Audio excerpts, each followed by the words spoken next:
الصلاۃ والسلام علیک یا نبی اللہ والسلام علیک یا نبی اللہ صلی اللہ تعالی علیہ وسلم۔ صلی اللہ تعالی علیہ وسلم۔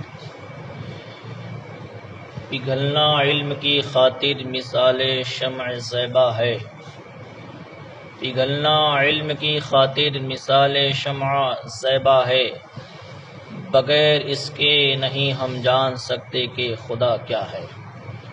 علم ہی نہ ہو تو ہم کیسے جانیں گے کہ خدا کیا ہے۔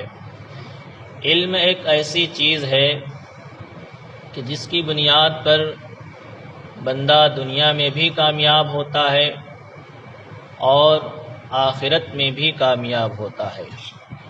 علم ایک ایسی دولت ہے جس دولت کو حاصل کرنے کے لیے ہر مذہب کا شخص کوشش کرتا ہے، جد و جہد کرتا ہے، محنت کرتا ہے۔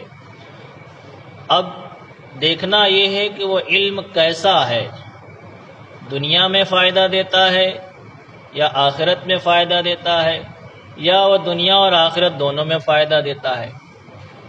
آپ جس اینگل سے بھی دیکھیں گے تو دنیاوی علوم جو ہیں وہ صرف اور صرف دنیا ہی میں کام آتے ہیں اور ڈگریاں حاصل کرنے کے لیے کام آتے ہیں، لیکن دین اور شریعت اور مذہب اسلام کا جو علم ہے، نماز، روزے، حج، زکوٰۃ کے مسائل ہیں، یہ مسائل ہمیں دین میں بھی، دنیا میں بھی اور آخرت میں بھی کام آتے ہیں۔ یہی وجہ ہے کہ علم دین جو ہے ہر مرد مسلمان مرد عورت پر فرض کیا گیا ہے، یعنی اتنا علم تو حاصل کرے جس سے اس کی زندگی بسر ہو سکے۔ کیا مطلب؟ علم نہیں حاصل کرے گا کہ سانسیں نہیں چلے گی؟ سانسیں چلیں گی، لیکن وہ سانس شریعت کی روشنی میں چلے تو وہ بہتر سانس لینے والی، وہ بہتر سانس کہلائے گی، اس کی بہتر زندگی کہلائے گی۔ ورنہ زندگی تو جانور بھی گزار لیتے ہیں، ان کے پاس علم نہیں۔ یہ علم ہی ایک ایسی چیز ہے جس کی بنیاد پر اللہ نے حضرت آدم علیہ السلام کو فرشتوں پر برتری عطا فرمائی، فرشتوں پر بلندی عطا فرمائی ہے۔ اس لیے علم جو ہے ہر مذہب میں پسندیدہ ہے، اچھا ہے۔ آج لوگ ایجوکیشن کی بات کرتے ہیں، ایجوکیشن ہے کیا چیز؟ یہی ہے، علم ہے، علم حاصل کرنا، ٹھیک ہے۔ اسلام نے ہمیں بہت پہلے بتایا، قرآن نے بتایا، حدیث میں بتایا گیا، اور اس کے بعد آنے والے بزرگان دین نے ہمیں اس سے روشناس کیا، آگاہ کیا کہ علم دین حاصل کرو۔ اتفاق ایسا ہوا کہ آج سے جو بیان شروع ہو رہا ہے وہ علم اور تعلیم کے ہی تعلق سے ہے، علم اور تعلیم کے ہی تعلق سے ہے۔ تو اس کی قرآن میں کیا ذکر ہے، اس کے بارے میں حدیث میں کیا ذکر ہے، وہ سماعت کریں گے۔ اللہ تبارک و تعالی ہمیں علم سیکھنے کی توفیق عطا فرمائے اور اس پہ عمل کی توفیق عطا فرمائے۔ علم ایک ایسی چیز نہیں ہے جس کی فضیلت اور خوبیوں کے بیان کرنے کی حاجت ہو۔ علم کوئی ایسی چیز نہیں ہے جس کی خوبی بیان کی جائے تو ہی معلوم ہوگا کہ یہ علم ہے، کہ علم ایک ایسی چیز ہے کہ جس کو بیان کرنا ضروری ہے ہی نہیں، اس کو بغیر بیان کیے ہی اس کی خوبی معلوم ہو جاتی ہے، ساری چیزیں معلوم ہو جاتی ہیں۔ اور دنیا جانتی ہے کہ علم بہت بہتر چیز ہے، اور اس کا حاصل کرنا طغرۂ امتیاز ہے، یعنی جو اس علم حاصل کر لیتا ہے اس کے لیے سمجھو کہ اس کے لیے میڈل ہے، یعنی اس کے لیے ایک بہت اچھی چیز ہے، اور وہ ڈگری والا انسان کہلاتا ہے، اچھا انسان کہلاتا ہے معاشرے میں۔ اور یہی وہ چیز ہے کہ اس سے انسانی زندگی کامیاب اور خوشگوار ہوتی ہے۔ یہ علم کی بنیاد پر انسانی زندگی کیا ہوتی ہے؟ کامیاب ہوتی ہے اور خوشگوار ہوتی ہے، اور اسی سے دنیا اور آخرت سدھرتی بھی ہے، دنیا بھی سدھرتی ہے، آخرت بھی سدھرتی ہے۔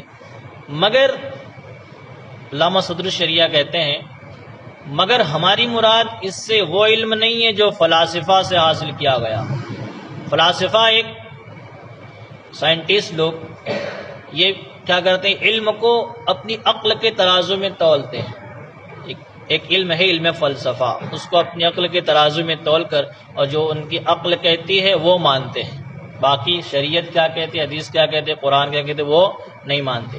تو کہتے ہیں ہم اس سے وہ علم حاصل کرنے کے بارے میں نہیں کہہ رہے جو علم فلسفہ ہے، جو فلسفیوں نے اپنی دماغ سے اختراع کیا ہے، یا جس علم سے دنیا کے تحصیل مقصود ہو، دنیا حاصل کرنا مقصود ہو، ایسا علم ہم یہاں پہ نہیں بیان کر رہے ہیں، بلکہ ہم ایسے علم کی بات کر رہے ہیں جسے قرآن مجید نے بیان کیا ہے.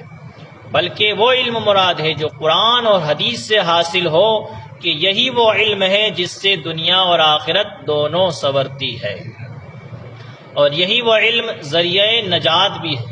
علم ہی کی بنیاد پر انسان نجات بھی پا جاتا ہے. اور اسی کی قرآن اور حدیث میں تعریفیں بھی آئی ہیں اور اسی کی تعلیم کی طرف توجہ بھی دلائی گئی ہے. قرآن مجید میں بہت سے مواقع پر اس کی خوبیاں صراحتاً یا اشارتاً بیان فرمائے. کہیں پر بالکل صاف صاف الفاظوں میں اس کی فضیلت بیان کی گئی، کہیں اشارے سے بیان کر دیا گیا ہے. بہرحال قرآن کی روشنی میں علم کے بارے میں سماعت فرمائے. اللہ عز و جل ارشاد فرماتا ہے، انما یخشی اللہ من عبادہ العلماء، بے شک اللہ عز و جل سے اس کے بندوں میں وہی ڈرتے ہیں جو علم والے ہیں. جنہیں علم دیا گیا ہے وہی ڈریں گے. ظاہر بات ہے، ایک چیز ہے، شراب لے لیجیے آپ، شراب یہ حرام ہے یا حلال ہے، کسے معلوم ہوگا؟ اسے معلوم ہوگا جس کے پاس علم ہوگا. ورنہ جسے معلوم نہیں ہے، آپ دیکھیں حکومت کہتے سینیٹائزر استعمال کرو. سینیٹائزر ہے کیا چیز؟ تو جسے معلوم ہوگا وہ سمجھے گا کہ سینیٹائزر میں 75% تو الکوہل ہوتا ہے. الکوہل ہے کیا چیز؟ الکوہل یہ شراب ہے، اور شراب کو شریعت نے حرام فرما دیا گیا، حرام فرما دیا. اب یہ جسے معلوم نہیں ہوگا وہ تو یہ سمجھے کورونا سے بچنے کے لیے چلو لگا لیتے ہیں، لیکن کپڑے پہ لگ گیا اور اسی کپڑے کو پہن کے نماز پڑھ لی تو نماز نہیں ہوگی. جسم پہ لگ گیا، جسم ناپاک رہا اور صورت میں نماز پڑھ لی تو نماز نہیں ہوگی. اسی لیے ہم مسجدوں میں سینیٹائزر نہیں چھڑکنے دیتے. اگر حکومت نے زبردستی چھڑک بھی دیا ہے اسے ہم دھو ڈالتے ہیں، کیونکہ ہمیں اپنے نبی اور حضور کے فرمان اور قرآن کی آیتوں پر یقین ہے. اللہ کے رسول نے ارشاد فرمایا کہ اللہ نے شفا حرام چیز میں نہیں رکھی، حرام چیز میں شفا نہیں رکھی ہے، حلال چیز میں شفا رکھی ہے. تو ہم حرام چیز سے شفا نہیں حاصل کریں گے، کیونکہ ہمارا یقین ہے کہ حضور نے فرما دیا ہے کہ حرام چیز میں شفا نہیں ہے. یہ اور باتیں حکومت کہتی ہے، دباؤ ڈالتی ہے تو ہم مجبوراً اس پہ عمل کر لیں، یہ بات الگ ہے، لیکن شریعت کبھی بھی اسے جائز نہیں کرتی. اس لیے بہرحال ایک مثال تھی کہ علم ہوگا تو انسان جانے گا. اب عام آدمی کو آپ پوچھئے، کیسے بھی واقعات رونما ہوئے کہ سینیٹائزر کو ہاتھ میں لگانے کے لیے دیا گیا، دیہاتی آدمی اسے پی گیا، وہ سمجھا کہ کوئی تبرک دیا، اسے پی گیا، معلوم نہیں تھا کیا چیز ہے، اس کا استعمال کیا ہوتا ہے، تو وہ پی گیا. تو ایسا بھی ہوتا ہے. تو بہرحال علم ہوگا تو انسان جانے گا کہ یہ اچھی چیز ہے، یہ خراب چیز ہے، یہ شراب ہے، یہ پانی ہے، یہ دودھ ہے، یہ دہی ہے. کب؟ جب معلوم ہوگا تب. آپ نے کبھی دودھ دہی دیکھی ہی نہ ہو تو کیسے پہچانیں گے؟ سمجھیں گے دودھ بھی تو سفید ہے، دہی بھی سفید ہے، اب اس میں سے پہچانے کسے؟ لیکن آپ دیکھ رہے ہیں کہ روزانہ کہ دودھ جو ہوتا ہے بالکل صاف ستھرا ہوتا ہے، اس میں ذرا بھی پھٹن نہیں ہوتی، اور جو پھٹ گیا وہ پھر اس کا نام بھی بدل جاتا ہے، وہ دہی ہو جاتا ہے. تو علم ہوگا تو انسان جانے گا. اب آپ اس کے اوپر ریسرچ کریں گے تو پھر آپ دھوکہ کھا جائیں گے، لیکن اس کے بارے میں جسے معلوم ہے، گوالا ہے، دودھ کا کام کرنے والا ہے، اسے ہی معلوم ہوگا. ورنہ کب مکھن بنتا ہے، کب دہی بنتا ہے، کب اس میں سے گھی نکلتا ہے، ہمیں معلوم نہیں ہے. تو بہرحال علم ہوگا تو انسان جانے گا کہ اچھی چیز ہے، یہ بری چیز ہے. تو قرآن میں فرمایا انما یخشی اللہ من عبادہ العلماء، اللہ سے حقیقت میں کون ڈرتے ہیں؟ وہی ڈرتے ہیں جس کے پاس علم ہے. اب علم ہے تو ظاہر بات ہے ڈرے گا کہ اگر میں نے شراب استعمال کر لی تو اللہ کی بارگاہ میں جواب دینا ہوگا، حرام کھا لیا تو اللہ کی بارگاہ میں جواب دینا ہوگا، حرام چیز کی طرف چل کے گیا تو یہ پیر بھی خدا کی بارگاہ میں گواہی دیں گے، ڈرے گا۔ علم ہوگا تب، انما یخشی اللہ من عباد العلماء، اس لیے اللہ نے علم والوں کی فضیلت بیان فرما دی اس آیت پاک میں۔ اور ایک جگہ ارشاد فرماتا ہے یرفع اللہ الذین آمنوا منکم والذین اوتوا العلم درجات، اور اللہ عز و جل تمہارے ایمان والوں کے اور ان کے جن کو علم دیا گیا ہے درجے بلند فرمائے گا، ایمان والوں کو بھی بلند فرمائے گا اور ان کے ساتھ جسے علم دیا گیا ہے ان کو بھی بلند فرمائے گا، یعنی ہمیشہ بلند کون رہے گا؟ علم والا ہی بلند رہے گا، مومن ہی بلند رہے گا، بھلے وہ ظاہری اعتبار سے مغلوب ہو جائے، وہ سمجھے کہ میں ہی کمزور ہوں، لیکن حقیقت میں فرمایا گیا دوسری جگہ وَلَا تَهِنُوا وَلَا تَحْزَنُوا وَأَنْتُمُ الْأَعْلَوْنَ إِن كُنتُم مُؤْمِنِينَ، ڈر بھی نہ کرو، خوف بھی نہ کھاؤ، سستی بھی نہ کرو، تم ہی بلند رہو گے اگر تم مومن ہو، اگر سچے مومن بن گئے تو تم ہی بلند رہو گے۔ تو اللہ علم والوں کو بلند فرمائے گا، درجے بلند فرمائے گا۔ اور ایک جگہ ارشاد فرمایا اللہ رب العزت نے فَلَوْلَا نَفَرَ مِن كُلِّ فِرْقَةٍ مِّنْهُمْ طَائِفَةٌ لِيَتَفَقَّهُوا فِي الدِّينِ وَلِيُنذِرُوا قَوْمَهُمْ إِذَا رَجَعُوا إِلَيْهِمْ لَعَلَّهُمْ يَحْذَرُونَ، کیوں نہ ہوا کہ ان کے ہر گروہ میں سے ایک جماعت نکلے کہ دین کی سمجھ حاصل کرے اور واپس آ کر اپنی قوم کو ڈر سنائے۔ اللہ ارشاد فرماتا کہ ایک ایسی قوم ہونی چاہیے، ایک ایسی جماعت ہونی چاہیے جو علم حاصل کرے، علم حاصل کرے، اور علم حاصل کرنے کے بعد جب وہ عالم ہو جائیں، علم والے ہو جائیں، تو اپنی قوم کی طرف لوٹیں، اپنے قبیلے کی طرف لوٹیں، اپنے دیہات، اپنے گاؤں، اپنے شہر کی طرف لوٹیں، اور وہاں جنہیں نہیں معلوم ہے انہیں بتائیں کہ علم یہ ہے، یہ حکم ہے، یہ شریعت کا حکم ہے۔ اس لیے اس سے بھی پتہ چلا کہ جو لوگ علم حاصل کریں ان کے لیے ضروری ہے کہ وہ اپنے گھر والوں کو، اپنے محلے والوں کو، اپنے شہر والوں کو شریعت کی باتوں سے آگاہ کریں اور ان سے اور انہیں اس کے اوپر ابھاریں کہ وہ بھی علم حاصل کریں۔ اس امید پر، ابھی علم کیوں حاصل کریں؟ اس امید پر کہ وہ بچیں، گناہوں سے بچیں، نیکیوں کی طرف آئیں، جہنم میں جانے سے بچیں، جنت کے حقدار ہوں۔ تو یہ ساری بری چیزوں سے بچیں اور نیکیوں کی انہیں توفیق ہو، ایسا کام کریں۔ اور ایک جگہ ارشاد فرماتا ہے قُلْ هَلْ يَسْتَوِي الَّذِينَ يَعْلَمُونَ وَالَّذِينَ لَا يَعْلَمُونَ إِنَّمَا يَتَذَكَّرُ أُولُو الْأَلْبَابِ، تم فرماؤ کیا جاننے والے اور انجان برابر ہو سکتے ہیں؟ اللہ ارشاد فرماتا ہے تم فرماؤ اے محبوب، تم فرماؤ کیا جاننے والے اور انجان برابر ہو سکتے ہیں؟ نہیں، برابر نہیں ہو سکتے، اسی لیے تو ارشاد فرمایا۔ اور نصیحت تو وہی مانتے ہیں جو عقل والے ہیں۔ ظاہر بات ہے، آپ گھنٹوں تقریر کریں ایک آدمی کو سامنے بٹھا کر اور اس کے اوپر ایک ذرہ برابر بھی اثر نہ ہو تو آپ کی تقریر کا کیا فائدہ؟ وہ نااہل ہے۔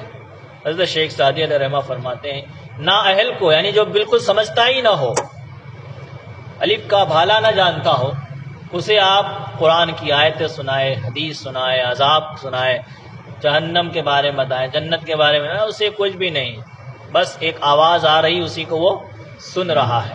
شیخ سعدی فرماتے ہیں کہ نااہل کو، یعنی جو اس کا حقدار نہ ہو، اسے علم کی باتیں بتا کرنا ایسا ہی ہے جیسے گنبد کے اوپر اخروٹ رکھنا ہے۔ گنبد کے اوپر آپ اخروٹ رکھیے گا تو 2-3 دن تک رکا رہے گا، 1 منٹ بھی نہیں رکنے والا۔ تو آپ گھنٹوں تقریر کریے، سامنے والے کے اوپر ایک ذرہ برابر بھی اثر نہیں ہوگا۔ تو اس لیے فرمایا کہ نصیحت تو وہی مانتے ہیں جو جاننے والے ہیں۔ اب یہ کہ آپ صرف 5 ہی منٹ تقریر کیجئے 100 آدمیوں میں سے 5 منٹ کی تقریر ایک کے اوپر بھی اثر ہو گئے تو سمجھو آپ کی تقریر کامیاب ہو گئی، آپ کی تقریر کامیاب ہو گئی، کیونکہ ایک آدمی تو سدھر گیا۔ کون سدھرا؟ کون مانا وہ جو عقل والا ہے، عقل والا۔ اسی لیے فرمایا نصیحت تو وہی مانتے ہیں جو عقل والے ہیں۔ عقل والوں کے اوپر بات سمجھ میں آ جاتی ہے، وہ ایکسیپٹ کر لیتے ہیں، قبول کر لیتے ہیں، اور اس پہ چاہتے ہیں کہ ہم اس بات پر عمل کریں۔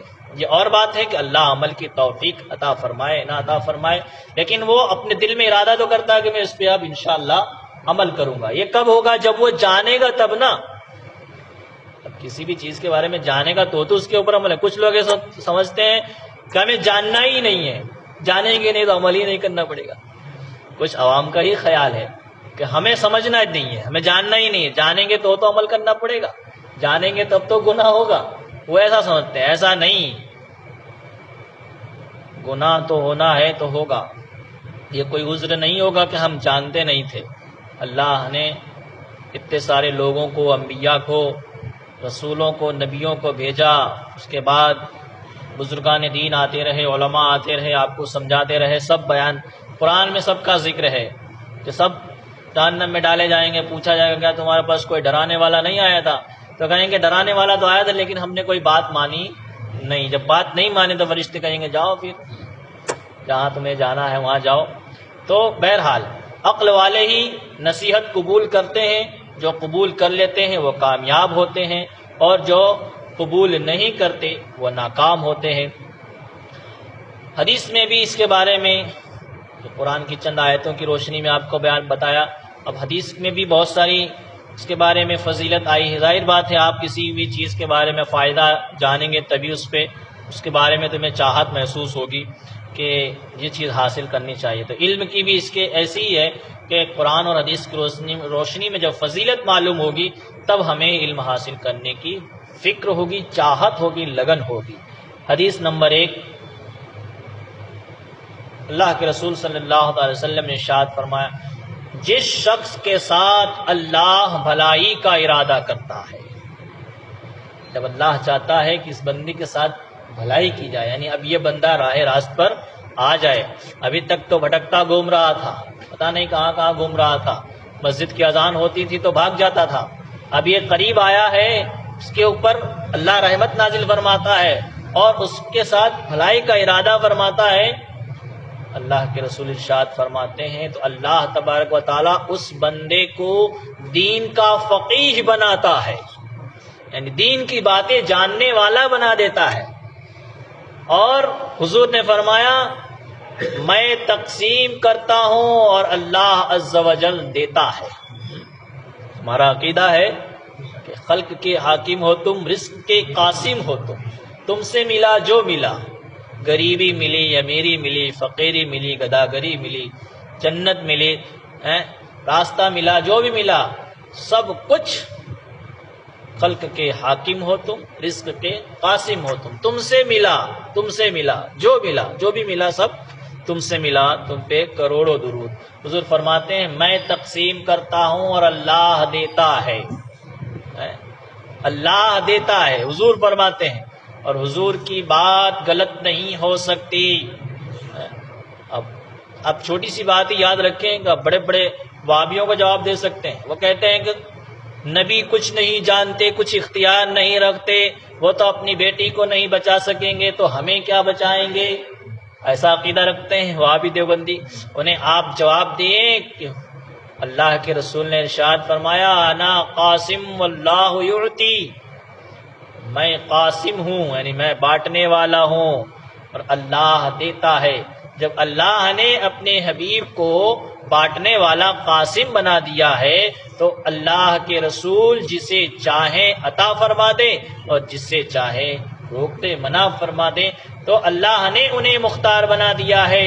تو اس سے پتہ چلا کہ نبی کو اللہ نے اپنا محبوب بنایا ہے تو سارا اختیار بھی عطا فرما دیا ہے۔ خدا کی رضا چاہتے ہیں دو عالم، خدا چاہتا ہے رضائے محمد۔ حدیث نمبر 2، سونے چاندی کی طرح آدمیوں کی کانیں ہیں، کان یہ والے کان نہیں، کھان جیسے بولے، کھان یعنی جہاں سے زمین سے نکلتا ہے، کہیں سونے کی کان، کہیں چاندی کی کان، کہیں کوئلے کا کان، کہیں پیٹرول کا، کہیں ڈیزل کا، تو جہاں سے نکلتا ہے ابلتا ہے اسے کان کہا جاتا ہے۔ تو حضور نے فرمایا جس طرح سونے چاندی کی کانیں ہوتی ہیں اسی طرح آدمیوں کی بھی کانیں ہیں، یہ بھی نکلتے ہیں۔ جو لوگ جاہلیت میں اچھے تھے اسلام میں بھی اچھے ہیں۔ زمانہ جاہلیت کی بات کرتے ہیں، حضور نے فرمایا کہ جو زمانے جاہلیت میں اچھے تھے وہ اسلام لانے کے بعد بھی اچھے ہی ہیں، اور اسلام قبول ہی انہوں نے کیا جو اچھے تھے۔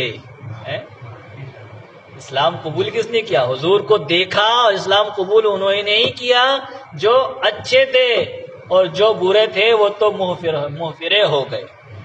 تبت یدا ابی لہب کی ایسی مار ان کے اوپر پڑی ہے کہ ابھی تک اٹھ نہ سکے، ابو جہل ایمان نہ لا سکا۔ تو بہرحال اللہ کے رسول صلی اللہ تعالی وسلم نے فرمایا کہ جو اسلام میں اچھے تھے وہ زمانہ جاہلیت میں اچھے تو اسلام میں بھی اچھے ہیں، جبکہ وہ علم حاصل کریں۔ اچھے ہیں کب؟ جب وہ علم حاصل کریں۔ علم حاصل کریں گے تب انہیں حلال حرام کی پہچان ہوگی، تو اس کے اوپر وہ عمل کریں گے۔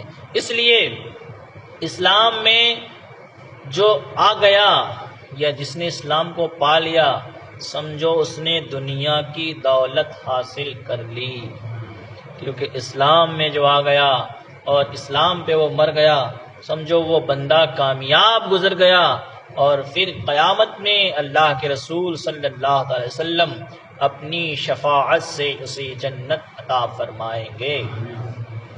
اور کافر مرا تو کچھ حاصل نہ ہوگا۔ حدیث نمبر 1 اور سماعت کر لیں۔ حدیث نمبر 3 میں حضور نے ارشاد فرمایا انسان جب مر جاتا ہے، ظاہر بات ہے جب انسان مر جائے گا تو اب کیا بچے گا اس کا؟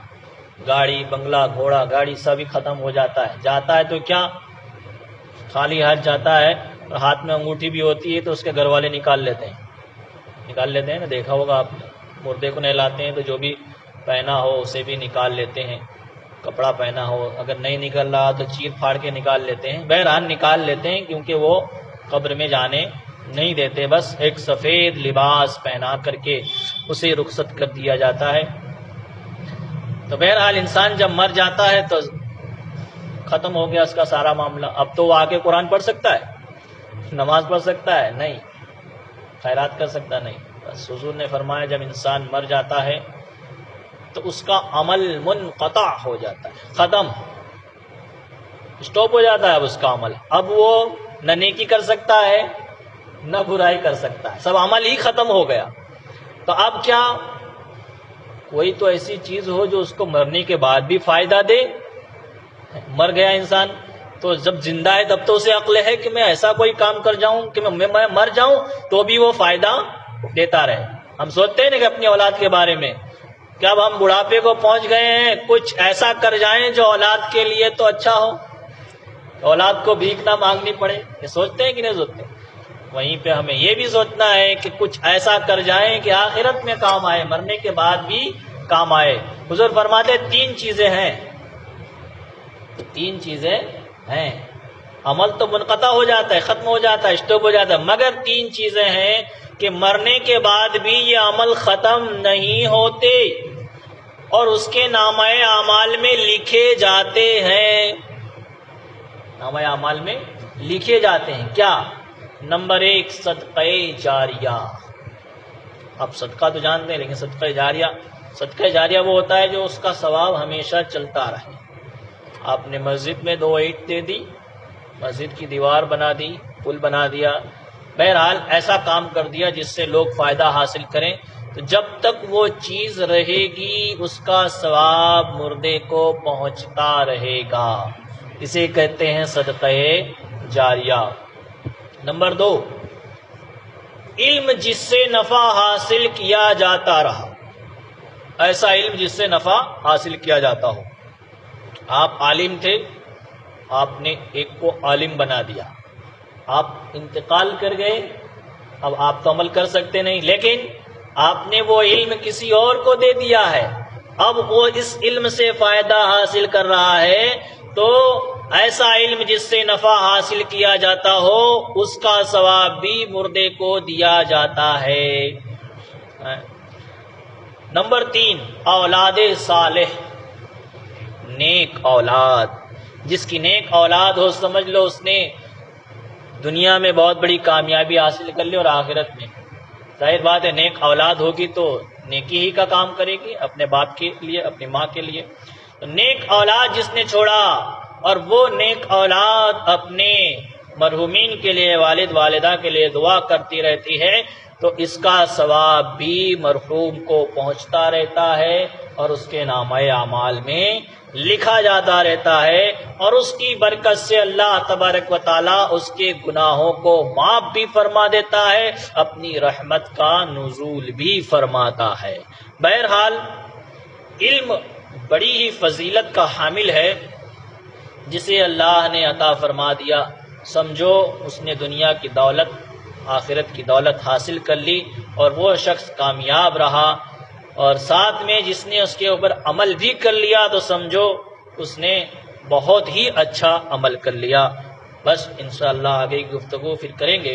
اللہ تبارک و تعالیٰ کی بارگاہ میں دعا ہے کہ مولا ہمیں علم دین کی برکتوں سے مالا مال فرما، ہمیں علم دین حاصل کرنے کے توفیق عطا فرما، ایمان کے ساتھ رکھ، ایمان ہی پر خاتمہ بالخیر فرما۔ اللہم ربنا تقبل منا انک انت السمیع العلیم وتب علینا انک انت التواب الرحیم۔ ان اللہ وملائکتہ یصلون علی النبی یا ایھا الذین آمنوا صلوا علیہ وسلموا تسلیما۔ اللہم صل علی سیدنا شفیعنا حبیبنا مولانا محمد بارک وسلم صلاۃ و سلام علیک یا رسول اللہ صلی اللہ تعالی علیہ وسلم۔ سبحان ربک رب العزۃ عما یصفون وسلام علی المرسلین والحمد للہ رب العالمین۔ حق العالمین۔